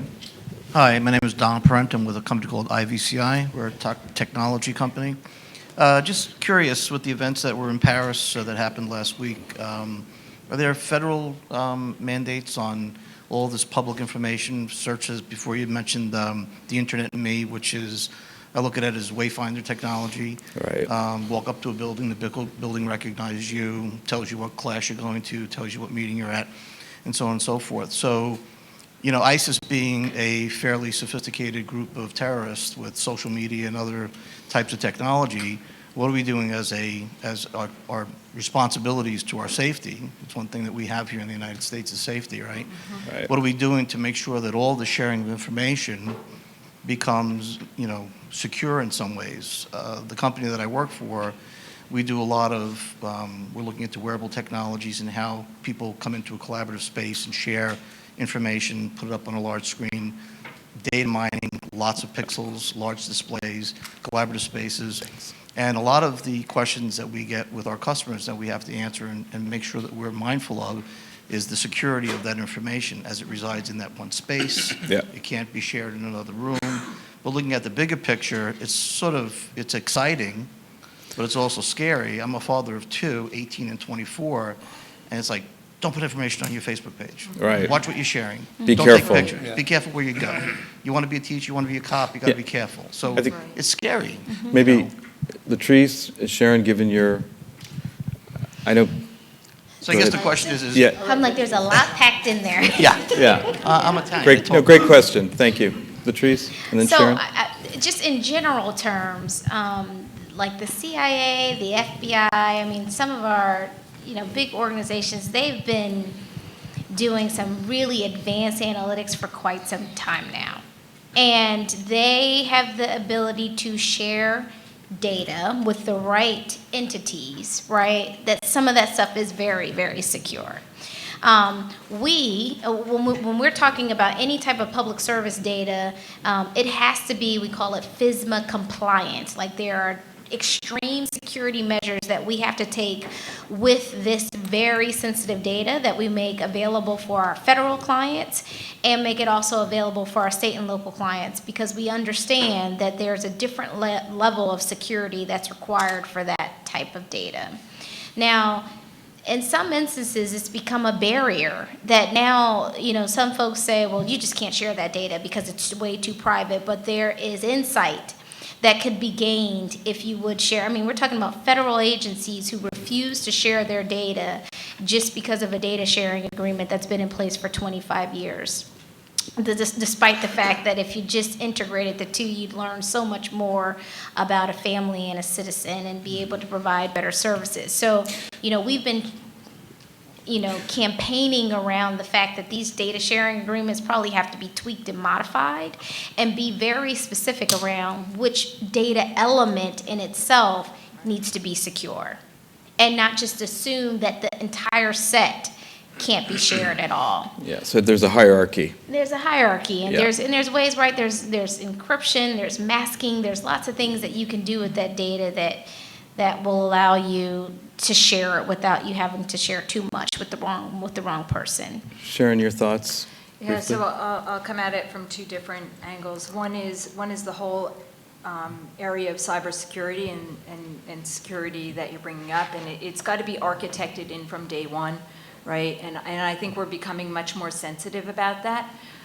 We're probably not there yet, and it's always a chicken and an egg, right? The adversary does something, and then we have to do something else. But I think there's a knowledge base around, like, for example, you know, all the automation around our cars.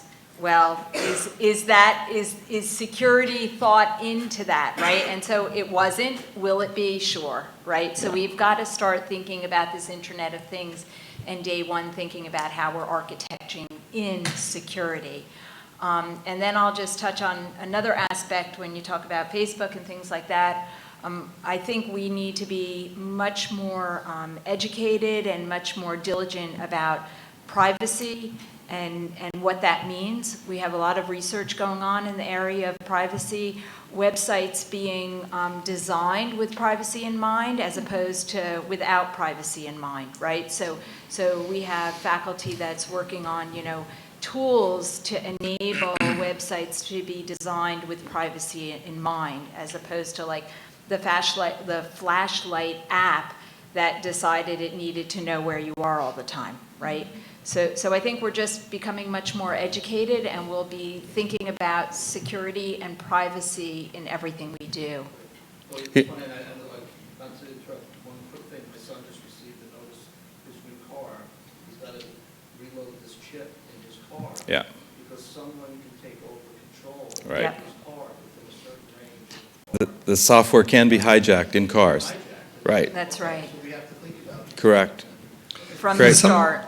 We have, I think, two more questions. Jeff Rockhill, JLL. Jeff Rockhill from JLL. I have a much more specific and maybe mundane question. It relates to real estate services. And so we in the real estate services businesses are sitting on tons and tons of data, but it's often difficult to aggregate it because it exists as a general ledger code and some financial data, or a deal name and some transaction data, or a project, or the addresses aren't quite the same, or it's divisional headquarters. It's and not- messy. Are we at the place, or when will we be at the place where machines can just kind of aggregate that all, pull it together for us, and we can really start to fly with this data revolution? We're at the place. There's technology like text mining analytics that can actually go in free-form text and start to pull out information and mine it.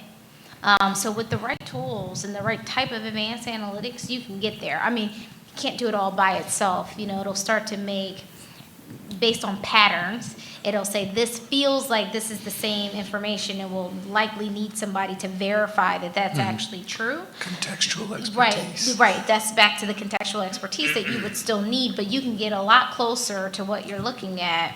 It's actually, you know, I always encourage my clients because they'll say, oh, but that's all in the notes. You don't want that. I'm like, no, we want that too. Yeah. There's a lot of good content there. There's lots of information, and we can pull out the insight using some other types of analytics. Yeah. I think also as you move forward in time, you're going to see that those problems are going to, in some ways, go away, right? So it's sort of a go from legacy to the future, right? So we'll have automated tools, but we're also going to be smarter about how we store our data, right? So that we're not faced with those problems, because those are enormous issues. So every time we take on a research challenge, one of the things is when we get data sets is how much cleaning are we going to have to do? Right. Right. So it's a real issue. I think you're going to see automated tools do more and more and more, and also we're going to get smarter and smarter about how we architect. Actually, I've been told by getting humans out of the equation, There you go. you're going to have less interface and less time consumption. So with the IoT, like utilization, planning, like Jeremy's world, like all this stuff will be done automatically by robotics and artificial intelligence. Like get humans out of the way, and then the analytics can be a query by a human asking the machines, well, what is my real estate strategy? And that, I think, Jeff, by 2018, 2020, I think real estate is, in the technology world, this is happening with IT departments today. With Hadoop, with unstructured data analytics, Accenture does this, already. But the rest of the world, I would say it's 2 or 3 years away. Thanks, great question. There's other lines of business too that are being created just around selling data. Yep. Too. So if you happen to be in an industry where you sit on top of a lot of data, it could be profitable to share some of that data because you may not want to mine it, but there's tons of other organizations that would love it. Take that on. That would Yeah, take it on. thank you, Latrice. I think, Naomi. We had a question from online. Yes. Robin Harris from CBRE in London Yes. wanted to know when the robots would be taking over all of our jobs in real estate. And Peter, you may have just answered that a little bit, 2 or 3 years. Get the people out of the way.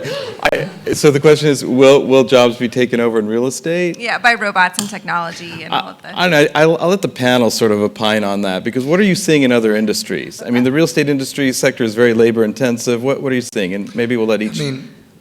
To your point a couple of moments ago, so even if you remove humans from some of the, the role of trying to sort out the equivocality of the problem and how do we solve it, and you automate that using data science and robots or just machines or whatever it is, you still have to have somebody who knows what questions to ask, right? And developing that expertise takes time. I mean, most businesses have an ingrained form of apprenticeship that occurs throughout your career. So there has to be that. Like, you have to get to the position where you can ask the good questions.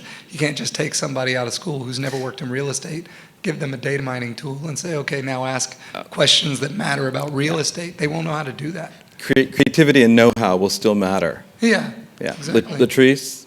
I agree. I don't see humans going away in any industry. Like, Changing, but not going away. They will always be required. But a I think. full-time job might be 15 hours, which wouldn't be bad. Exactly.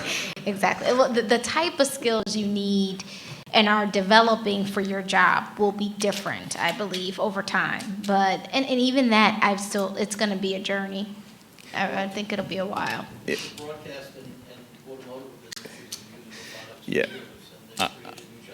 Yeah. Right.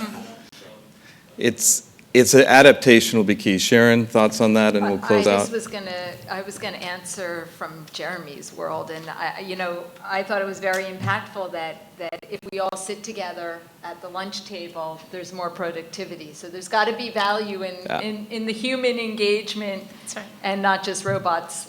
Robots out there doing our jobs. There's You still just end up with the same thing.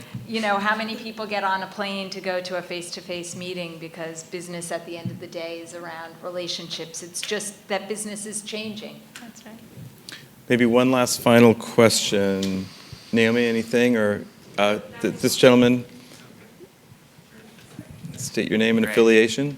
Nat Bulkley, Innovation Places.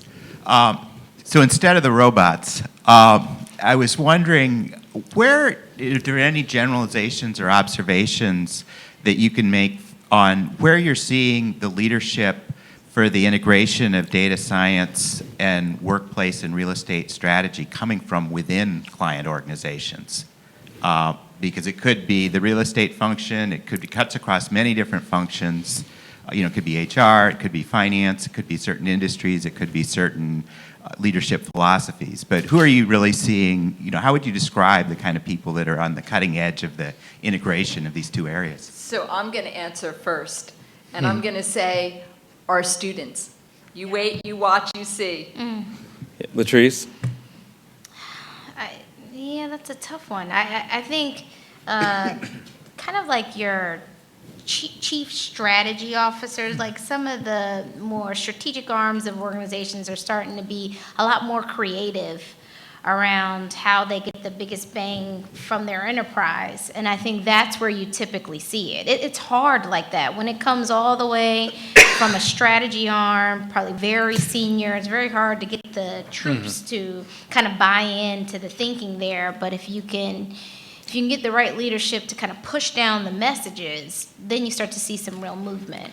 Yeah, Jeremy? for us, we see a lot of things come from very, very high-level strategy part of the organization that develop the interest. Yeah. But typically, the deployment of it, the operationalization of it, comes either through operation strategy personnel, organizational effectiveness personnel, or kind of a blending of IT, real estate, HR, those, so within global services types of organizations. And we are seeing the CIO and CTO sort of be relegated, and the chief data science officer becoming much more important to the CEO, next to actually the CFO in some organizations. So there's a whole enterprise org shift that's occurring, I think, as a result of all of this. We have 3 minutes before 2. I want to thank our tremendous panel, Sharon, Latrice, and Jeremy. I want to thank all of you for attending. Thank you, CoreNet. We appreciate this opportunity. Thank you again. Pardon me? Okay, photo. Thank you again. You bet. Photo op.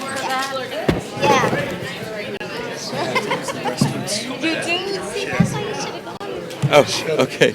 I'll send it to you. You bet. Okay. All right. Okay.